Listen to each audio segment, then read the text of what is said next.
I'll just let people in as you go. So you go ahead and start Okay. whenever you're ready. Okay, great. Well, Thank welcome you. everyone. Good morning. I'm going to get class started. I see that 2 students are entered, which is great. So welcome to Enhance Your Computer Science class with literature. My name is Rachel Haroldson, she, her, hers, and I'm from the University of Wisconsin, River Falls. So while I work in Wisconsin, I live in Minnesota. I live in Edina. And so I like to think of myself as a bi-border gal. So kind of interested in computer science on both sides. So for professional reasons in Wisconsin, because that's where I work, and for personal reasons, because I live in Minnesota and I currently have a kindergartner. So it all sort of bleeds together at the end of the day, but I do like to share that piece of my identity with folks. So again, my background is in STEM education, and just recently I became an instructional designer at our institution working for the Center in Excellence in Teaching and Learning.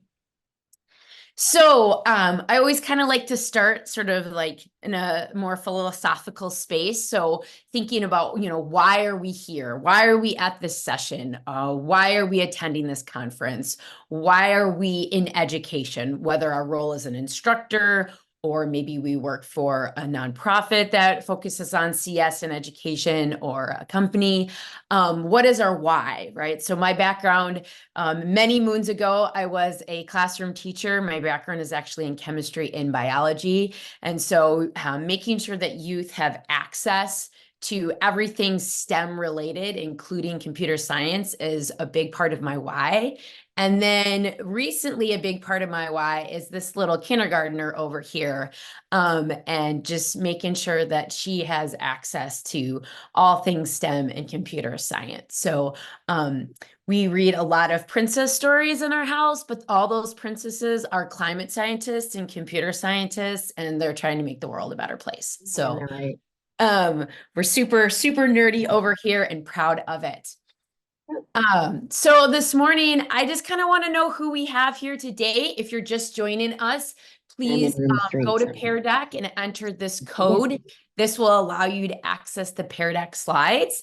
And so who do we have with us? So your name, your school or district, or wherever it is that you're currently working, what your role is, and what's your why, right? Why is CS education or education in general important to you? So yeah, so share it out. And my name is Rachel, by the way. And a lot of times when I'm doing virtual presentations, I explain how to pronounce my name. So if that is important to you, because saying your name correctly is a big part of your identity, please give me a little pronunciation assistance. So we've got Melissa here from Weaver Lake STEM School in Maple Grove, right on. Jen, Northern Lights Collaborative. Welcome, Jen. Good to see you. I think I have Jen to point fingers at for doing the St. Scholastica program in computer science certificate a few years ago. Oh, gracias. Speaking of, I don't know if anyone can see this. I just got a special tea treat brought to me by my child. Gracias, mija. And there's extra tea in there too. Oh, and there's extra tea in here as well. So, If you need more water, I got it. okay, thank you. So I'm obviously presenting from home today. It's also my birthday. So this is probably a little birthday tea celebration for me. So I'm just gonna set that aside. All right, other folks that we've got, I think people might start to yeah, STEM coach, mainly technology, love that.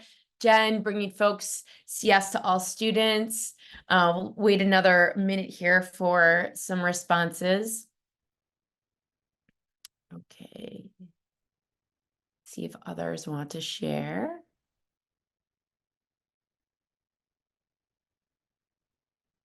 Good, good. It looks like we had a response in the chat.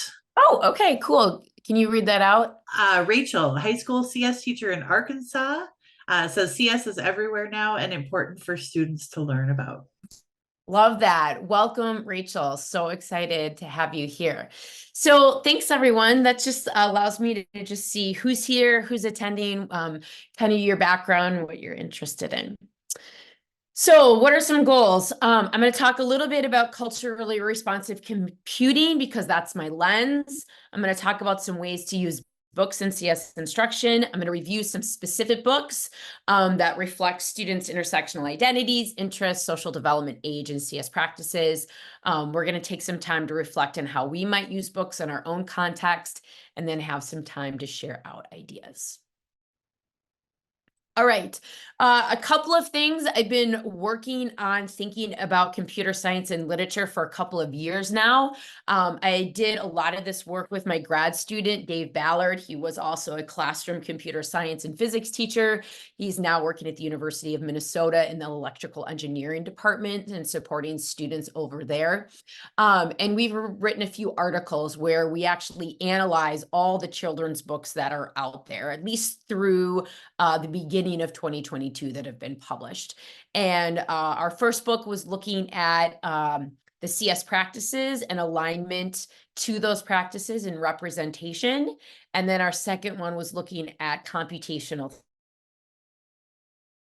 founded in computational thinking.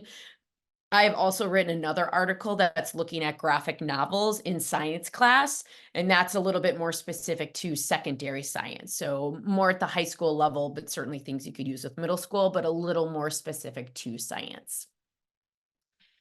So what is my lens? So a lot of the ways that I think about this comes from culturally responsive computing, which comes from, if you're familiar with culturally responsive pedagogy, with the work of Gloria Latson-Billings, culturally responsive teaching, Zaretta Hammond, Geneva Gay. So in culturally responsive computing, oh, I'm getting a gift. Okay. Oh, thank you. Birthday party. Gracias, mija. ¿Puedes cerrar la puerta?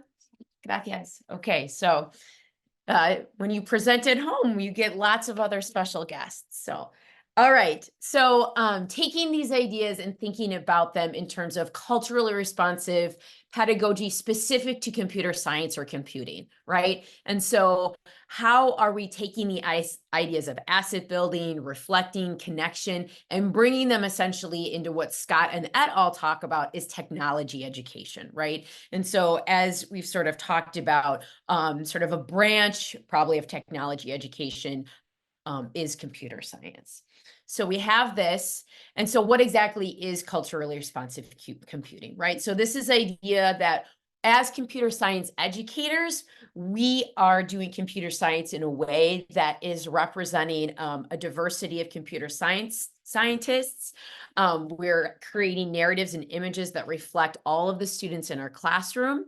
And because ultimately we want our students to see themselves as the kinds of people who do computer science, right? So they need to have access to resources that serve as mirrors and reflect back their intersectional selves. And those resources could be the materials that they use, and they're connected to their communities and supporting their communities.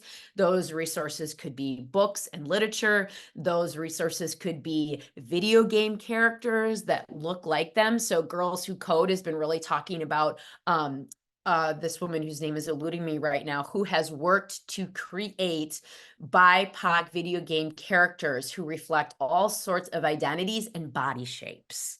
And actually, there's a program where girls can create their own avatar to really reflect that. So they have avatars wearing hijab, they have avatars with different body shapes, they have avatars with different skin, or maybe the way the skin looks. So this is super important. So in other words, we're looking to effectively reach, teach, empower, and motivate underrepresented groups in computer science ed. So we increasing the relevance of computing to their lives and their backgrounds, right? This is so important when we think about culturally responsive computing. And I think for a lot of us, we're probably already doing this and not even knowing that this is culturally responsive computing. Like we're really trying to connect to the students and their lives. And for a lot of students, that part of their life is their community, their neighborhood, and their background. So making those connections. We have a unicorn joining our group today. All right, so what is this in a nutshell? Again, this is really summarizing the key tenets of culturally responsive computing, right?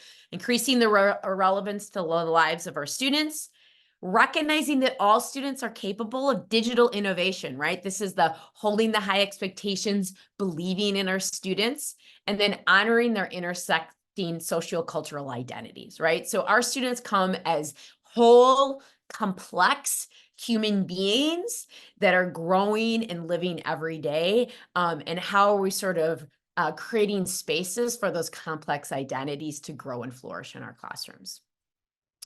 So what does this look like when we're integrating computer science and literature? So for me, this isn't enough to have a book that just mentions a computer scientist. That's a biography. And it's not enough to just have computer science content because that's a manual. What we need, especially when we think about literature and picture books and graphic novels, is books that are telling a story, reflecting the identities of our students, and connecting to important CS content, whether that's a CS concept, a CS practice, something related to computational thinking. For me, that's really the gold standard of the kind of literature we want to bring into our classrooms when it's doing all three of those things. Because then we're really weaving CS and language arts together for this very robust form of literacy. All right. So what does this come from? So the background of this comes from the computer science practices. So those are the 7 practices right there. The ones in the white circles, 3, 4, 5, and 6, those all automatically integrate computational thinking. Okay, mija, estoy hablando con estas personas. And the ones in the purple circle, those are really looking at more of the social aspects of computer science. So fostering inclusive culture, collaboration. So this really drives a lot of the work that I've been doing, as well as Angeli's article, where they sort of outline and synthesize these 5 computational elements: abstraction, decomposition, generalization, debugging, and algorithmic thinking. So I'll be talking about these kind of throughout. Open your present. Okay, I'm gonna just take a moment here and open my birthday present. I hope that's okay for everyone. So if you need a little coffee break, ooh, I got a princess pillow, super exciting. Oh, and a baby unicorn. And oh, what every educator needs, some pencils. Oh, and I think there's a brush in here because I think my hair needs a little brush this morning. Oh, and a brush with a jewel on it. Awesome. Okay, mija, gracias. Okay. All right, so moving on with our conference here. So these are the ways I like to think about integrating the books into your classroom. And this comes from an article by Waterman, Goldsmith, and Pascal. So it could be about exposing. You want to introduce a topic to your students. Use a book, right? K-5 teachers are amazing at doing this.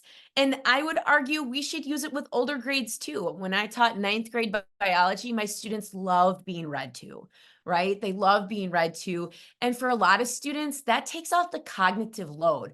They can focus on listening to the content, but they don't have to necessarily do the decoding. So students with dyslexia, students that are struggling readers, students that are maybe English language learners, right? So that's really great. We can take a lesson we already have and we can enhance it, right? So we can pull examples from the text that we're reading. Maybe it's going to reiterate vocabulary and help see that vocabulary in action. We can also extend, right? So we've had our awesome lesson and now we want to differentiate a little bit. Students are looking to explore more. We can have a array of books to offer them based on their reading level, their interest in the topic, to go a little bit deeper into the material. All right, so I'm gonna skip a couple things. So I just always like to have us think a little bit. I'd like to take a moment to pause since we all sort of take in information in different ways. So just take a minute to yourself and think about how can you use picture books or graphic novels to promote equity and belonging in your computer science context? How would you use picture books or graphic novels to expose, enhance, or extend your current CS lessons, a unit, or curriculum?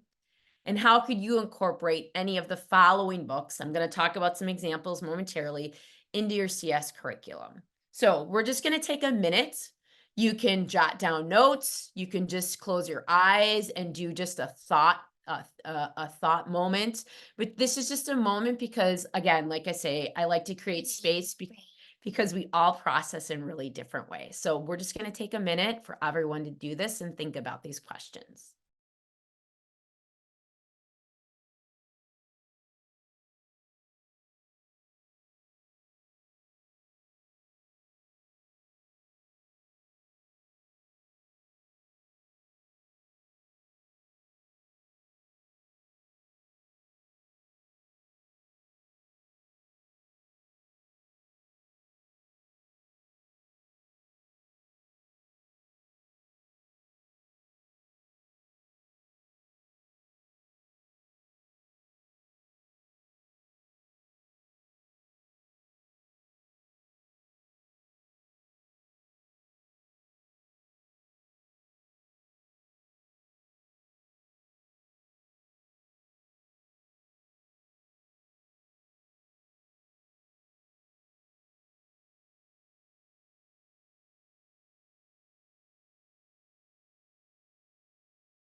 All right.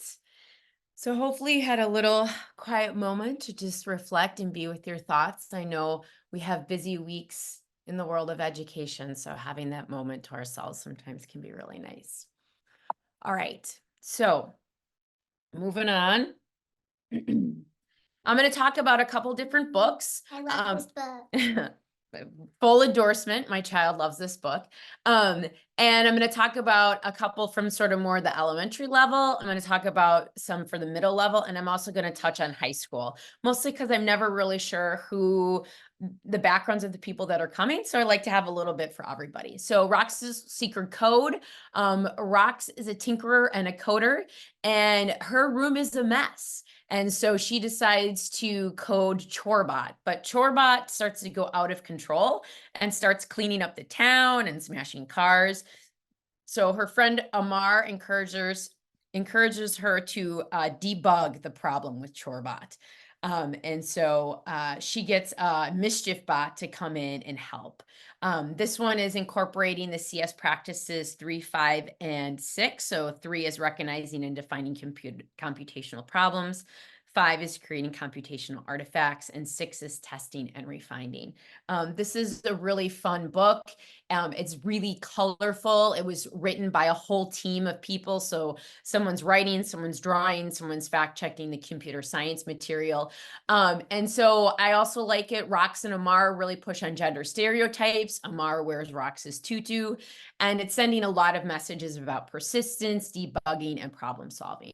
So up here at the top, I kind of talk a little bit about some big characteristics of the book. So it's fiction, it's classified as a picture book, and it's good for grades, kindergarten through 3rd grade.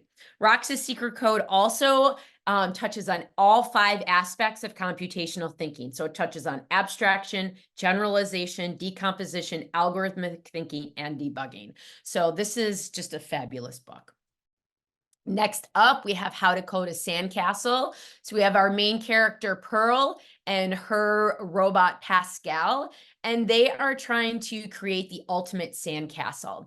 I found this blog post by Carly and Adam. They actually have created a few fun unplugged activities to pair with How to Code a Sandcastle. So whenever a book, either most of the times a publisher has created some supplementary materials, I have tried to link to that as well. So they're trying to make the ultimate sandcastle. And so they've got some problems, they've got to break it up into smaller problems. And, it's full of a lot of really fun artwork and humor.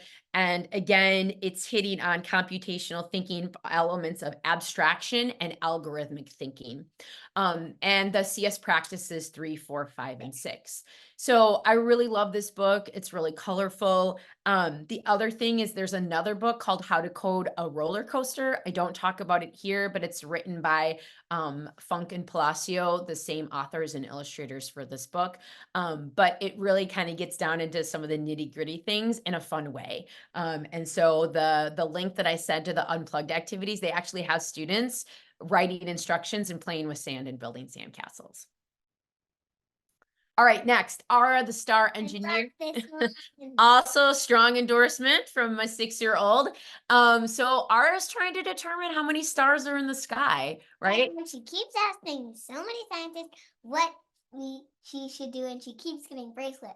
That's right. That is exactly right. So Ara goes to the complex, the innovation plex, which is essentially the Google campus, and she meets all sorts of female mentors. So while this book is fiction, it has real women of CS throughout the book. So it's a little bit of fiction and nonfiction. So as Ivy said, she goes around and meets all these famous women, and they collaborate in different ways. And she always gets bracelets every time she finishes a problem. That's correct. Every time she works through a problem or she does some debugging, one of these women gives Ara bracelets. So by the end, she has all sorts of bracelets. The publisher for this, the woman Kamal Singh, also actually worked for Google. So she's created some activity sheets. There's some fun ones related to puns, and then some more academic ones related to robots and algorithms. And this is bringing in the CS practices 2, 5, and 7. There's a second book called Ara the Innovator, and this is more focused on technology and innovation. I read it. I did a quick analysis. There are no specific ties to computer science, but if you are looking for more things around technology and innovation, it's a great book. Basically, Ara and her friends, they form their own startup, which is really fun. A robot, and the last one helps her robot get back to life so he can count the stars for her. Yep, they have to do a little bit of debugging because Pascal's robot's got some issues with his code going on. Pascal. Oh no, Dee. Yeah, Dee. Pascal is how to code a sandcastle, how to code a sandcastle, that robot. So the next book we have is some nonfiction. It's a picture book, good for grades 1st through 3rd grade, hitting on quite a few practices, 2, 3, 4, 5, and 6.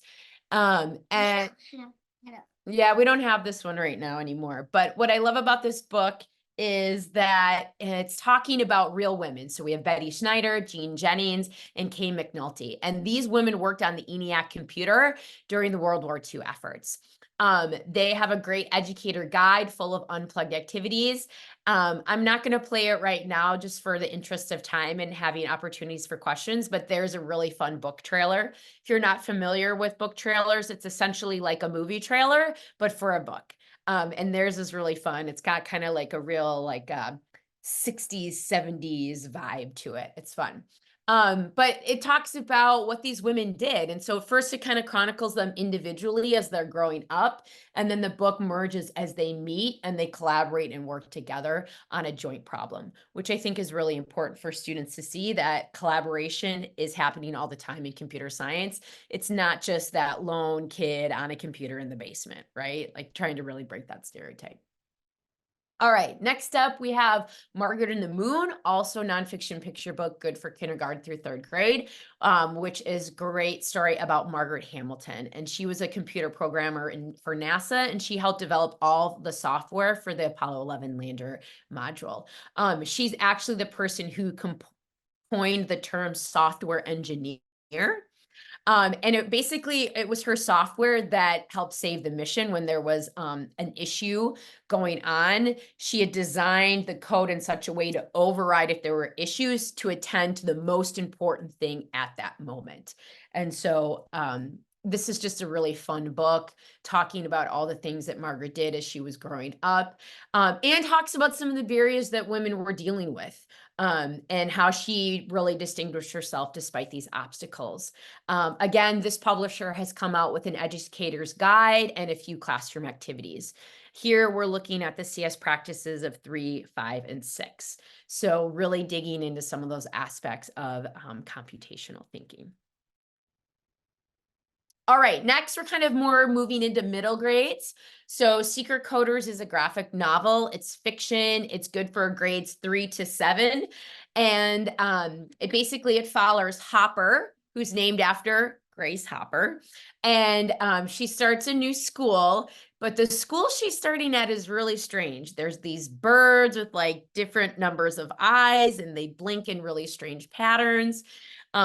She becomes friends with ENIAC, who you find out later is named for the ENIAC computer, and their friend Josh. And so there's these robotic maintenance turtles. There's this mysterious groundskeeper.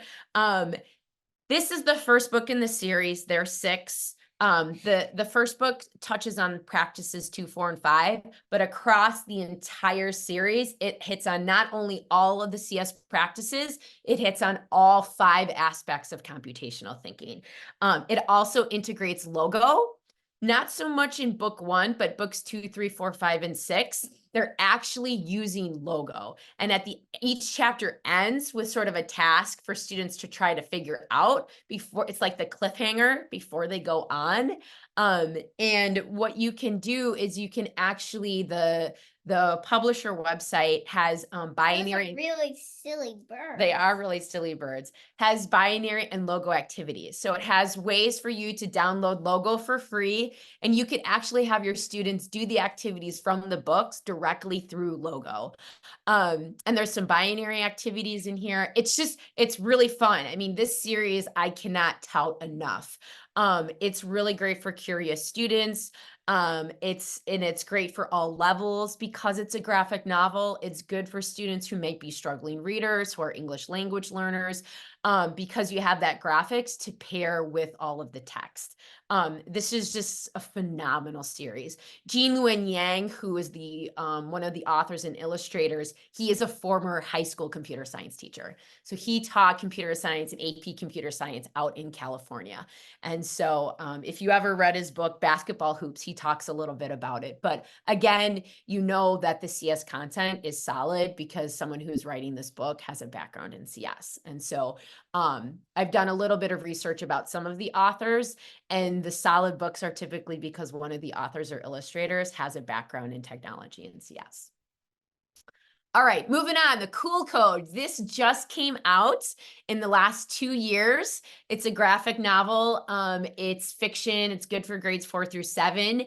And it's all about Zoe. She has been homeschooled up until about middle school, and her parents are launching their own startup. And so she is already really strong at coding and designing apps, and she gets dropped off at her first school ever. And she, doesn't really know what to do. So she creates her own Cool Code app. And, what could go wrong when you write your own app about how to be cool? This is great. It's hitting on a lot of CS practices 2, 5, 6, and 7. Just like Secret Coders, it's tapping into some of those sort of middle school experiences like friendships, awkward feelings, what am I wearing? So it's kind of hitting into some of those like social cultural aspects of this age group too. So Zoe actually joins the coding club, and together they work on the app together. I really like this because the app actually has some AI elements to it. So this is one of the first books that we see that's really bringing in AI. And it's adorable. And so they actually talk about feeding the AI system. So they go to the library and they read all these books, and then they sort of give all the book information to the little guy, Cece. That's what the little character is called, to Cece. So he knows what cool, quote unquote, looks like, right? So it would be like if you entered into ChatGPT, like, what does it look like to be cool in 6th grade at this, middle school? And then he would spit out like, this is what you should say to this group of students, and this is what you should wear. And so it kind of talks a little bit about how you might actually, they don't call it an LLM in the book, but it's essentially what they're doing, right? They're helping to create their own LLM.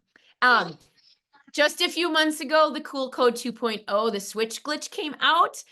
This is also really great. I read this book and it really focuses on debugging because they have a glitchy app, and the glitchy app is causing some chaos. So a really great series. It's just brand new, just within, like I said, Cool Code in the last few months.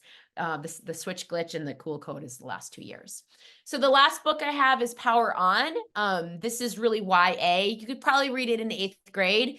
9th grade, 10th grade, 11th grade. And this is really looking at issues around equity, belonging in computer science. So 4 friends, they've just finished 8th grade and it's kind of over the summer. And then we follow them as they start 9th grade. And they're learning about the good and the bad of tech. So this is hitting on CS practices 1, 5, and 7. This is a really great book. And so we kind of see some of the issues of starting new schools. We see some of the inequities. They all go to different high schools. So they go to 3 different high schools. Some of the high schools have CS. Some of the high schools don't. One of the high schools has a coding club. We see an interaction with one of the students and her guidance counselor. And she is Latina. And she was trying to get into the coding class, but instead what the counselor says to her is, you should take the hospitality class for learning how to run a restaurant. And the woman's like, you much better. And she again is like, but why? And so again, sort of that call for working with like CS, the counselors for computing, about really helping, our counselors in our schools to be really good about supporting youth. The CSTA Equity Fellows created this free download, which is phenomenal. It is going chapter by chapter. It is aligning to CS practices. It is aligning to the CSTA computer science standards. They have additional supplementary material, readings, TED Talks, questions to start the chapter, questions to end the chapter. And then there's just some additional resources that they've put together in a Google spreadsheet. By far, in terms of all of these books, if you're wanting to integrate something and you don't want to create a single item, this has it all created for you. The other ones, you need to probably get a little bit more creative in terms of your context and using the engage, enhance, extend protocol. But if you're just looking to like infuse some CS, maybe collaborate with a language arts teacher, this has it all ready to go for you. All right. So those are some of the books. My articles, I've looked at, probably the first article looks at about 48 books. The second article looks at around 27 books. So I've probably reviewed upwards of 70 or 80 books. There are lots and lots of books out there. If you get to the link and you can't down the article, please just send me a message directly. I'm happy to share the PDF with you. And it gives the lists for all the different books and the information kind of talking about the different practices. But I want us to take a moment right now to do some of our own reflecting and then some sharing out. So reflect about using picture books and graphic novels in either your context or maybe your CS lessons to make them more culturally relevant. So how can you use picture books and graphic novels?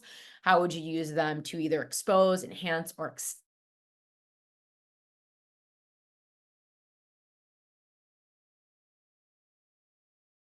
take 1 or 2 minutes to just sort of like collect our thoughts, come up with some ideas. I'm going to stop screen sharing for a moment and ask people to either share in the chat or verbally share so we can get some voices besides my own and my child's.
Okay, I'm going to bring us back. I'm just going to stop sharing for a moment so that we can just hear out. I just would love to hear some thoughts that people are having about how they might take some of these ideas and integrate them into their own context. Or connections that you're making. Not so much my context, but I was maybe just going to elevate some work that was happening with one of the schools that we work with. They used the Power On book in, I think it was like a 9th grade literature class when they had to cover a graphic novel. And they said the students have really responded to it because of the social justice issues that are coming up. And so that was an English teacher who was embedding it as a unit. And it was just, it sounds like it went really well for them. That same school also chose, maybe it was last year, the year before, for I Love to Read Month in February. They bought a whole bunch of books with some extra funding that they had, and they gave every kid the opportunity to pick a CS book from a pile and take it home and own a book. So they were able to work CS in that way too. I think their librarian also has bins of computer science books in the library that they can pull out. So it's kind of grouped by that subject and easy to access for them.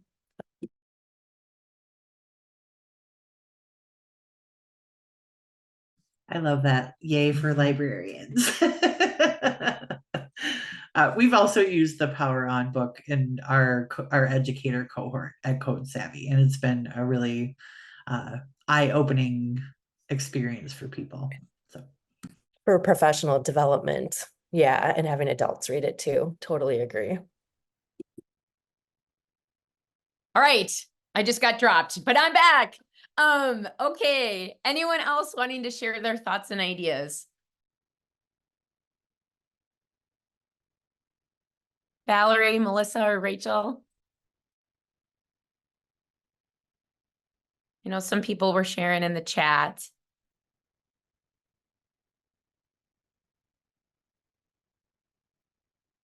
And I have a Jen, question. Oh, yeah, no, go ahead.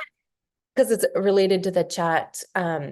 When folks use like do people use picture books with high school classes, and how do you kind of introduce and set the stage for this is why I'm reading a picture book to you in this classroom? Just thinking about that in terms of, you know, folks who are doing especially like integrated CS lessons and how there's opportunities there. So I can give an example. It's not CS related, but for my 9th graders years ago when I was teaching biology, I read, we were learning about photosynthesis. So I read them one of the more biology related Magic School Bus books because their final project was they were creating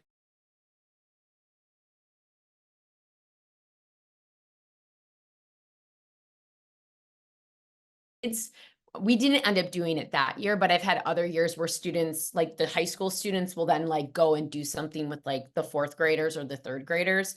So had I collaborated more with the elementary schools, I would have had them gone and then read their books to younger students. So I connected it to like a project if I was using like a picture book. I made you special. Yeah. Anyone else want to share? Rachel, Melissa, Valerie?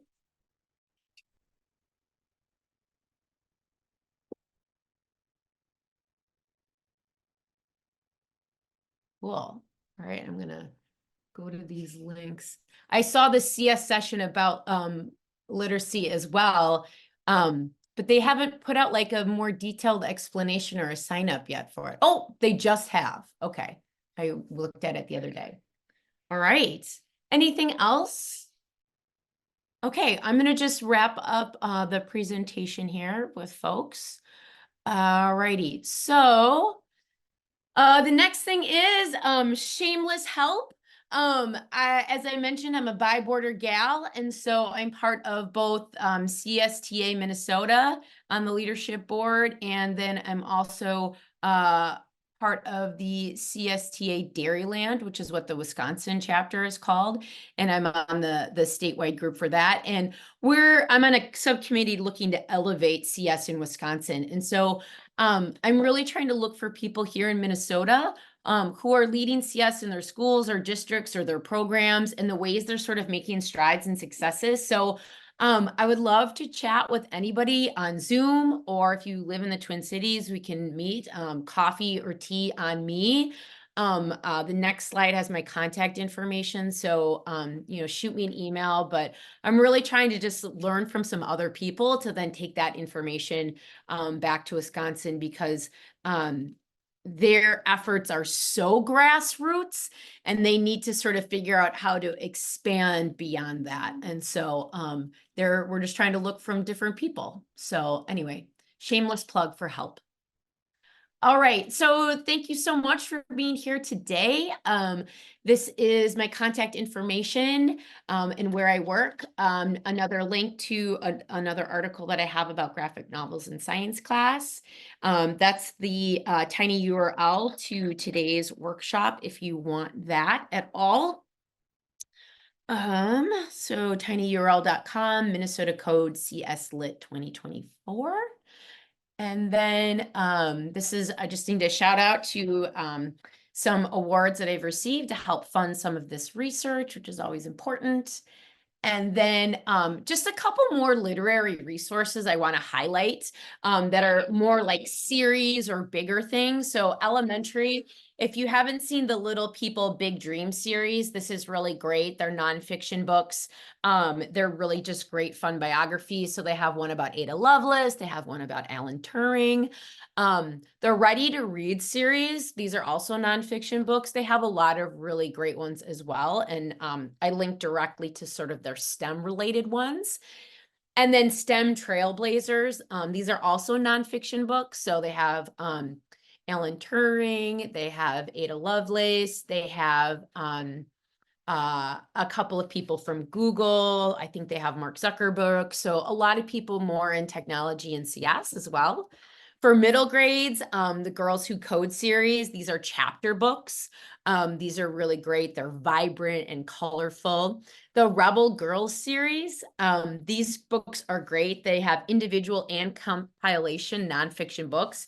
Most recently, this one just came out, Rebel Girls Level Up, 25 Tales of Gaming in the Metaverse. So it's all about 25 females and who are working on gaming and the metaverse, which I think is really great to see, because that's not always the image we have when we think about the metaverse and video games.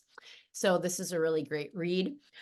For young adult fiction, Mary Lou has a couple of cool books where sort of gaming and coding are sort of at the forefront. So Warcross and Wildcard, this is a duology that she wrote, and the main character is female. Slay by Brittany Morris. The main character is African-American, and she has created essentially her own role-playing game where the characters are predominantly Black, and just some of the racism that goes on in the video gaming world. So that's really, really powerful. I read that book a few years ago. Batgirl, this is a reboot graphic novel series by Hope Larson. You want to get the one by Hope Larson.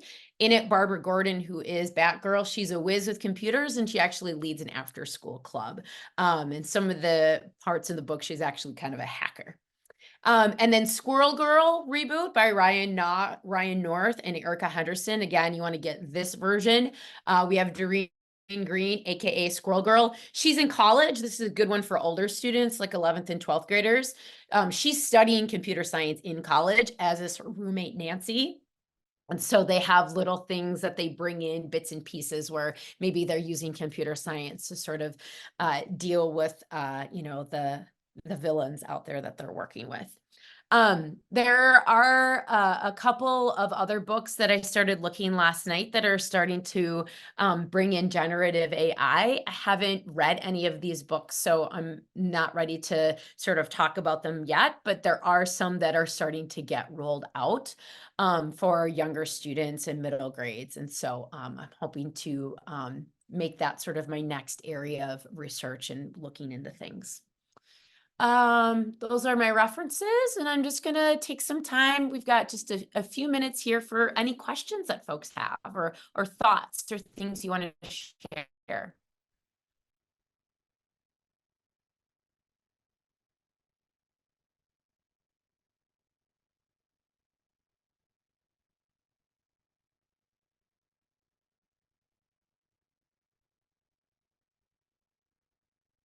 Any book that stuck out to you or things that you're thinking of for your future class or your context? I hadn't heard of the Secret Coders, so I'm definitely going to check those out. That sounds like a great series. Yeah, it's super great. I love it. Yeah. I think I'm gonna try. I'm currently just trying to order them on Amazon. Oh, All the books because I still have some money from Girls Who Code Club that just finished. So I was like, oh, this is another way that I could just get one book, see what it is, head it out, that kind of thing. Because our kindergartners do a pushes and pulls unit because of their standards. And so I was like, how to code a roller coaster kind of goes right along with what they talk about. So I thought, and I'm kind of always looking for ways to get more computer science into our science units that we do so that it's all integrated opposed to like a standalone. And usually then teachers are even more excited to let me come in and do it. So I was like, oh, this might fit. So I might just get them all, but that one right a waste. And then we also have a star lab that I'm in charge of. So the kids come in, it's like a mobile planetarium. So I was thinking the star engineer would be a nice one, or the moon, Margaret and the Moon, to kind of introduce coming into the star lab, even though there isn't coding. Like once you get in there, there's just that connection of content to start there, at least until I've fully read them and understood where to put them the best spot. So yeah, and definitely for Ara and Margaret, the publishers have come out with some activities. So just look those over to see if there's something that you can like weave in, or you could easily like ask your teachers to do as like an after activity. So check out what they have, those resources. Yeah, definitely will, because I've kind of looking for ways to not have, again, the Star Lab be like a half hour that they just randomly come in one day in the middle of a week. It's a little bit more of this broad, overarching kind of connecting to standards. So always trying to make it more relevant than it just a standalone thing. yeah, exactly. And as you're going through, Melissa, if you can't access the articles, they have the lists of all the books. So the one article is like 48 books and the other one is 28. Same for anyone on this call, like just send me an email. I'm happy to send you the PDF directly. And if you want to read the article, awesome. But really, if you're just like, just give me the list because I got money to spend, or, district budgets for next year are going in, it can be really helpful. Like I said, everything is fairly current till about 2021, 2022, because that's when our articles got published and kind of pushed up to making them as accurate as we could. And we did a pretty strong vetting process. Like we were searching through essentially like Library of Congress, and we vetted way more books than we actually analyzed. And that's because we had this criteria. Like I said, it can't just be about a person, can't just be a bunch of content, because then it's a manual, right? Like, are there people actually doing computer science in the book? Because that is going to be worth the time of teachers and media specialists and librarians to bring into their classrooms, right? If we're not doing all of those things, we're not going to meet our goals as teachers, and we're not going to engage our students. Yeah. Anything else? We know we're at time. Thank you everyone for coming today to this session, and for my lovely co-presenter.